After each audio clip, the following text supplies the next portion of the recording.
Good day, fellow viewers, and welcome back to another episode of Hammer D20, the show that has since put stock now in EB Games. My name is Steven Sobot, and I will be your guide. Today's episode is going to focus on the world of Magic the Gathering, the world's most popular and prolific trading card game. Note I said prolific, because Wizards of the Coast has printed yet another set of Magic the Gathering, Kaldheim, the frozen tundra of a land where fiery berserkers, dwarves, and demons fight for supremacy on a harsh plane, in which every new set comes new cards, abilities, themes, and many other things to keep in mind. But I'm getting ahead of myself. For regular viewers, you might already know a bit about Magic the Gathering, as I've already done a couple episodes about it. But for those who are new, allow me to debrief you. Magic the Gathering is a trading card game where you collect cards and build decks to play against your friends. It's been going on for more than 27 years and is going strong to this day, birthing countless tournaments with multi-$1,000 prizes. I myself am a prominent deck builder and collector of cards, and have been for over 10 or so years. But for some reason, I've never really been too inclined to play the competitive scene. I think it's mostly because I get claustrophobic around big convention scenes, and I don't think I'm alone on that opinion. And that's probably why Magic Arena, Magic's online gaming platform, has become so popular over the years. Because you can play it from the comfort of your own home without having to worry about going to a convention. And thanks to COVID canceling events and keeping us inside, it's kind of the only way you can play Magic. But I've slowly been seeing Magic Arena for the thing it actually is. A scam intent to suck up as much money from your pockets as quickly as possible. Oh, sure, it appears to say that it's free. Oh, it's sure, you can download it and no problem you start playing the game and everything works all hunky-dory. But as you know, anything free takes money in some way, shape, or form. Facebook sells your information to advertisers, as does Google, and then Google does even more with your information. And my experience with Arena has told me that it knows exactly when I'm thinking of shelling out my credit card to spend more money on useless gems. There are two currencies in the game, gold and gems. Gold is earned through playing games and achieving quests per day. You're given a daily quest every day, and that gets refilled as the days go on. And if you play X amount of games, you get more and more gold. Gems are earned through completing rounds of tournaments and drafts, but realistically the only way to get them is by buying them. To start playing in a draft, you usually play something about 5,000 to 10,000 gold, or 750 to 1,500 gems, depending on the tournament type. See, that is exactly it. That's exactly the little trick they're doing. Gold, you've got to spend 10,000 gold to join a tournament, where gems, it's just 1,500. That's a lot less. Obviously, gems have to be better. That's just step one of the scam. That they know what they're doing. It's the ploy. As you win games in a draft, you earn more gems as your prize. If you win about 5 to 6 games, you earn enough gems to pay off the cost of your draft. You end your draft when you've either lost 3 times or won 7 games, the former obviously being more common. The thing is, I've noticed time and time again that when I need to just win one more game to equate enough gems so that I can play another draft for free, things kind of go sour way too quickly. I was working on episode 5 of season 2 when I made a tutorial on drafting for Arena. I had 590 gems left after I had started a draft that cost me 750 gems. So if I wanted to continue, I need to win at least 2 out of 5 of the games. If I win 2 games, I get 200 gems, giving me a total of 790 gems, letting me draft one more time. Will I earn back a free draft at that point? Who knows? The point is, I was really close. The first game turned out amazingly. I had won pretty much the game hands down. My deck played exactly what it needed to do. The rares were coming to me as they should have been. But the next 3 games weren't so. Too many lands. Not enough lands. I'd play a thing my opponent would have exactly what it is that counters that card. Even if I would have something like an enchantment or something along those lines, that card they would just have the counter. It would just be almost a little too perfect in my mind. Would you happen to know? I lost all 3 of those games, and I only got 100 gems, getting me to 690 gems. Just a little short to draft for free. Regardless, I said, screw this. I am not going to be a part of the system. I'm not going to let the machine take control of my mind and turn me into its slave. And now, I don't really have anywhere to play Magic. Except I do. And I can do it for free with my friends. And you can too. Let me introduce you to the two programs, one known as SpellTable and the other known as Discord. And these are ways that you can play Magic at your house without too much trouble. Steven, let's move on. Thanks, Steven. There are two effective ways that you can play with paper Magic with your friends, Discord and SpellTable. Discord is a popular online messaging program that can be very useful for creating online calls, messages, and screen streams with your friends, loved ones, and businesses. Similar to Zoom, it's free, but relatively unlimited in its usage. You can stream and make calls for as long as you want. On the other hand, SpellTable is a browser-based online app that was designed specifically to play paper Magic remotely. Unlike Discord, SpellTable was made with Magic in mind, so it has some specific features that help create a more cohesive game. In this video, I'll show you how to set up a SpellTable game, and also how to set up a bit of a Discord game. First, you'll need to make sure you can stream your play area. To do so, you need a webcam and something to prop it up on. Webcams are relatively inexpensive, but if you'd rather not spend too much on one, you can always use your smartphone as a webcam using the DroidCam app. To start, go to your phone store and download DroidCam. Then, go to the developer's website, Dev47 Apps, and download the client on your computer. Once you've installed the client and the app on your phone, open both programs and input the number right where it says IP into where it says device IP. Then make sure the DroidCam port is the same as on your phone, and press start. You should be able to get a connection at this point. Make sure your phone's connected to your home's Wi-Fi though, so you're not burning through data. Next, you'll want something that you can hold your camera above your play area. You can always prop your camera over the edge of a table and sit next to it, but that can be uncomfortable. You can do what I did, which was build a makeshift plywood stand that looms over your area.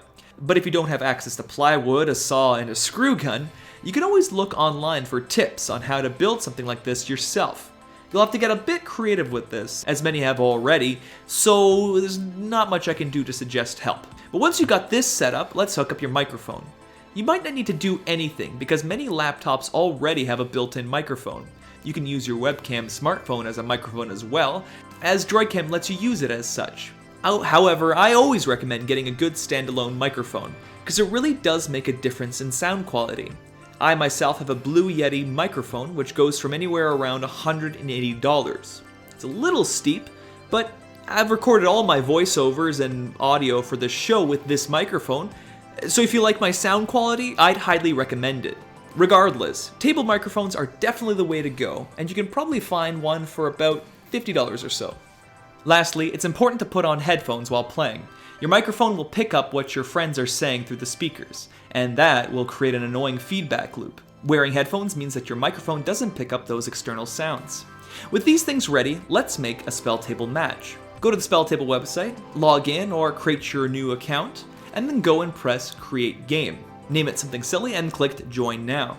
You might now have to reconfigure your video and audio inputs, as you'll probably get a black screen or maybe a solid color. Go down to the gear that's labeled Game Menu and Settings, click Configure Inputs, and check to see that you're using the properly labeled camera and the properly labeled microphone. Sometimes you might have to reconfigure them or reset it, go to a camera that doesn't exist, and then go back to that camera again, and sometimes it will work then. Same goes for microphones. Test those around, and once you get visuals, you're ready to play some Magic. To invite friends to your game, simply send them the link on your browser up here, and they'll have a chance to join your room when you click it. Keep in mind though that SpellTable does limit your table number to only 4 players, so if you have a 5th player, you might want to go on to this method, which is using Discord. As I've said, Discord follows a lot of the same steps and uses the same microphone and webcam settings. So as long as you got those set up, we can just move on from there. Simply download Discord, make an account and log in, and create a server to the left. Once you've done that, you can send a link to your friends to connect to your server, or invite them if they already have a Discord account. Once you've done that, click where it says General under Voice Channels. When you see your icon just under there, you'll know that you're in the room, and when you see a green circle appear over your icon, you'll know that your microphone is working. Then click Video at the bottom left corner, and Discord will connect to your webcam. If this doesn't work, check the gears just under that, labeled User Settings, navigate to Voice and Video, check to see your microphone is in the mic. Check to see your microphone is the microphone you have, and check to see that your webcam is the right one, similar to how SpellTable worked. And that's it! With this knowledge, not only can you play Magic, but you can make video calls to your friends and family worldwide. I hope this has helped you. Back to you, Steven. Before we move on to our next segment, we'll take a small break. See you soon.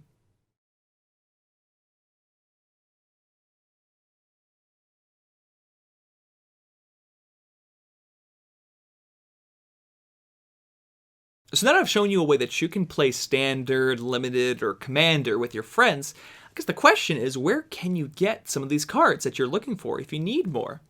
I know many of us have turned to online stores to find some of these cards, but a lot of these local stores will be willing to oblige you if you'd ask them, and definitely need the help more than online stores. If you're looking for Magic cards, sealed product, or anything in between, look no further than Black Knight Games, Top Games, Board Game Central, Waypoint Games, and Mankala Monk Board Game Cafe. As a matter of fact, for the video that I had produced, in the video I'm going to show afterwards, I purchased my sealed pre-release kits from Waypoint Games and Mankala Monk. And since I figured I'd give the shout out to Vince D'Agostino and Matt Burrows, respective owners of the stores that I had listed exactly as that. Steven, let's go see what they have to say. Thank you, Steven. So, Matt, how are things down at Mankala Monk? Hey, Steven. Yeah, the things are good at the store, as good as they can be during this state of emergency that Ontario is in right now. Yeah. But, you know, we've got, we're still operating a little bit. We're doing curbside retail board game rentals and some deliveries. So, yeah, it's still alive and kicking.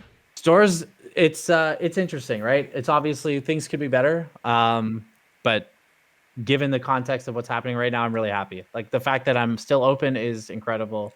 And it's really just a huge testament to the community kind of rallying behind the LGS and making sure that we're here when you can come back and actually see us. So huge shout out to you guys. The store's open, but it's restricted and, you know, it's not fully operational. And so we've been using this time as a family, you know, my wife and kids, just to do all kinds of stuff together. We've been playing a ton of board games. So Magic has been like just something that I do because I have to. What are your plans with Kaldheim and as a new set? Like what's happening for pre-release? Well, obviously things are still different than a typical pre-release would be given the current outside landscape. So we have our online store. We're doing the pre-release kits at home where you can get a pre-release kit and you get some built-in prize support as if you got to play in a tournament live, which is cool. We've been doing those for a few sets now and people seem to like those a lot. Okay. We also have some plans in the near future of doing a little bit of SpellTable action with Kaldheim. So we might be opening some sealed kits with a few friends and doing some video content, and maybe potentially, this is still in the works, so don't quote me on this one, we might be doing some more involvement with the actual community, doing some kind of tournament stuff with pre-release kits, because I think like people love pre-release. Like it's one of the major tournaments for a lot of people, and I think they're missing it. So SpellTable is a really great way to kind of get people back on track with the pre-release too. We're also doing, I don't know what kind of interest there'll be, but we're doing what are called box breaks for Kaldheim as well. So that's like sort of a way if you want to get into some sort of premium product and open some really cool stuff, but you don't want to break the bank buying it, you know. Box breaks have been super popular in like the sports card community. Basically the way it works is you pair up with 7 other people, 8 total, and we'll randomly determine a draft order for those 8 people to pick colors in the box. So you've got the 5 colors of Magic, and then you have lands, artifacts, and multicolor as your 8 sections. I go on stream, I open the box, and each person who's got that designated color gets all the cards for that color. So you're paying a fraction of the cost of the box, but you're getting all of the cards of just one specific fraction of that box. Have you done any drafting yourself? So I'm really liking the set. Okay. And yeah, I've done 8 or 9 drafts on Arena. I actually am a little bit sad because I feel like it's a really good limited set, and I'm a limited guy. Like I like to draft. I like that format. Yeah. And so to not be able to play this set Ugh. like in person hurts Yeah. a little bit. The theme is really sweet. Like I really like the take on the Norse mythology. I think that's like a really cool kind of play they're making. But the actual mechanics in the set are really well thought out, and it's really refreshing. Like Foretell as a limited mechanic is incredible. Like Oh. it feels so good to play with. It's one of my it's up there with cycling is like one of my favorite limited mechanics so far. So I'm having a lot of fun with that. It feels like you can kind of cheat a lot in deck building with Foretell. Like your mana cost might look insane, but Foretell kind of minimizes it in a big way. So what I like about it is that I think every deck I've had has been wildly different. Oh yeah. And to me, that's that's a sign of a good, healthy, limited format. Is I've done 8 or 9 drafts, every single deck, crazy different. Some just all kinds of fun stuff. And I feel like there's no simple way to exhaust like what the archetypes are, what the decks you can build are. I think there's a lot of possibilities. So in terms of, I guess, just monetary value with the set, what do you kind of see with this set? Do you think the set's going to be kind of like really good for eternal format, not eternal formats, but like standard, modern, et cetera, and it's so tough to say for any of these, I'll call them tournament focused formats, like standard, pioneer, modern, even some people are doing historic now. Because of the pandemic, right? Like typically right now, like I have no idea what standard singles are worth because no one's playing standard, right? That being said, Wizards, I think, is sort of starting to catch on that push these sets to be commander focused. People like commander, and this is a very good commander set. I think everyone knows Wizards is kind of like on a commander kick, or they're just feeding the commander players. Right now, they're really showing some love for the commander players. But from the standard and the modern and the legacy formats, it's too early in the set for me to even have a good feel for it, especially with the store not being able to run in-store events. I talk to Magic players less. I miss them. It's unfortunate, you know? Yeah. But if someone were to get Kaldheim from your store, how does one do that? Yeah, so I'd say the 3 best ways would be to message us through Facebook or Instagram or moncalamonk.com. Kits are $40 tax in on our website. You can get them at waypointgames.ca. Okay. Super easy. We still do local pickup with all the COVID rules in place. You can just give us a shout and we bring it out to you, kind of thing. We also do local delivery every Wednesday. So if you're in the Hamilton area, you can do that as well. Thank you so much for your time, Matt and Vince. Back to you, Steve. So I showed you a way to play with your friends online with physical cards, but what if your friends aren't available? It usually does take a lot of time to set up a game of Commander particularly, many of these games taking at least an hour, just to be generous. So sometimes it's not that easy to schedule a game with your friends, especially if you're trying to get 4 players working together. But that then leads you to want to play a single-player Magic experience, to which Magic Arena kind of has a bit of that experience, but as we're saying, don't go onto Magic Arena because it's going to screw you over. That leaves you with what? It leaves you with Magic the Gathering Duels of the Planeswalkers, a series of games that came out around the 2010s that follow around a linear story and have you playing against all kinds of special, interesting little decks. Unlike normal Magic, where you can choose to play whatever deck you want, the Duels of the Planeswalkers games limit you by only letting you play one of the select decks they designed for this game. This might sound like a negative point, but it also opens your mind up to different strategies you may have never considered or heard of, such as a Slivers deck, a creature-based deck where the main source of power are these enigmatic slivers, primal creatures that buff all of their own kind and grow exponentially as you play more slivers. Or a Reanimator deck, a deck that focuses on shipping creatures to your graveyard so you can later bring them back at a fraction of their mana cost. Every time you win a game, you unlock a card that you can add to the deck and play with, each new card improving or expanding its strategy. This is the main encouragement to continue playing against opponents and win games, because you see what cards you can unlock in the future, and if you see something really spicy, you may have to win 6 or 7 games before you can add it to your deck. Personally, if you're a beginner, I believe this is one of the best ways to get into Magic. because it not only helps you learn the game by holding your hand a bit, but also introduces you to a ton of different deck strategies that Magic Arena won't encourage you to do. If I were to recommend one or two of these games, Duels of the Planeswalkers 2013 and 2014 are my favorites. 2013 is probably the best choice because it introduces players to the game format of Plane Chase, a multiplayer-based way of playing Magic where every player is affected by planar cards. Neutral plane cards that provide game-altering abilities and effects that change as the game goes on, giving you a completely different experience than anything you've ever played before. The thing is, I find one of the most appealing parts of this game is that the decks kind of work in a hermetically sealed example of what was kind of popular at the time, not even competitively. As I mentioned, slivers are one of those popular creature types that people vie for. And around 2014, slivers were kind of the big tribe they tried to reintroduce. Thus why that deck was there.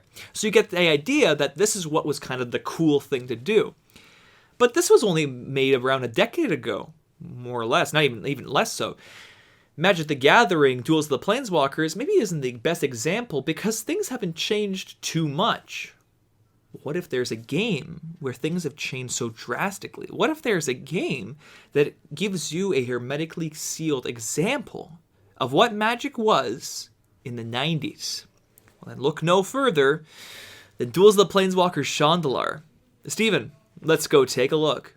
Thanks, Steven. So, welcome to Chandalar, the colloquial name for the Microprose Magic the Gathering game, an isometric role-playing game where you battle monsters and enemies by playing the card game of Magic as your main means of combat. In this game, the world is under attack by a great overwhelming evil, and the land is under control by 5 evil planeswalkers, each representing the 5 colors of mana and magic. It's your job to collect yourself a strong deck and defeat those 5 evil planeswalkers. As far as the story goes, it's pure mediocrity, but you're here for the gameplay. So the thing that separates this game from others is that because it was made in 1997, the card pool it gives you only includes the first few sets of cards. The card game hadn't realized how to balance certain elements properly, which leaves you with some overwhelmingly powerful cards that are absolutely impossible to acquire in person.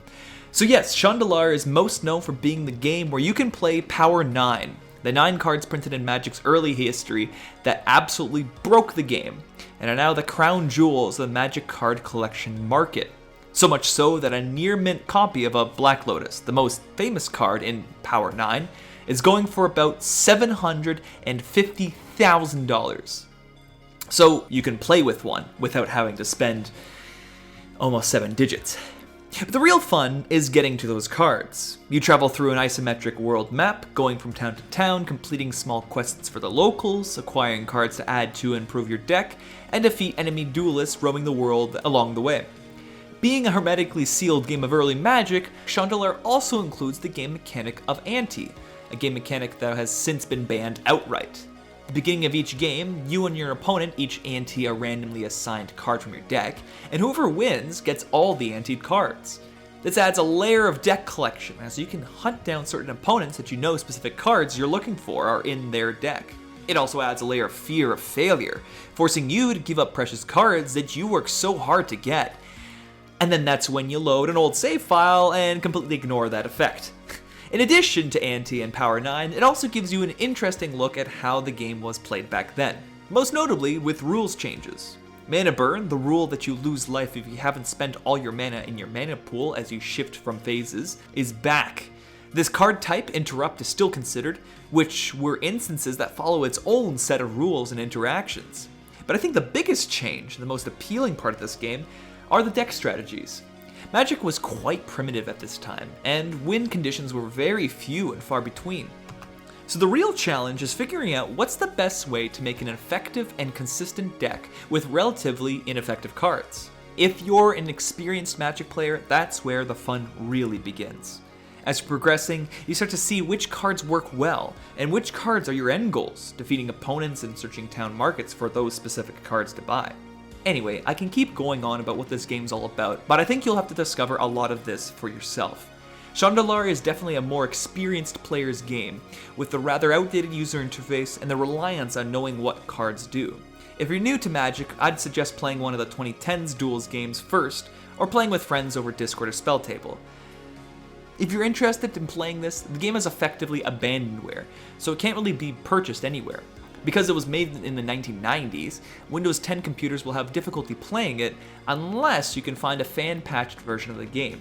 If you're looking for one, you can check out Hammer D20's Facebook page, where I will share a link to one of the patchers that has the game available for download, ready to work on Windows 10 systems. That's all for Hammer D20. I hope you enjoyed this episode. I'll be seeing you later.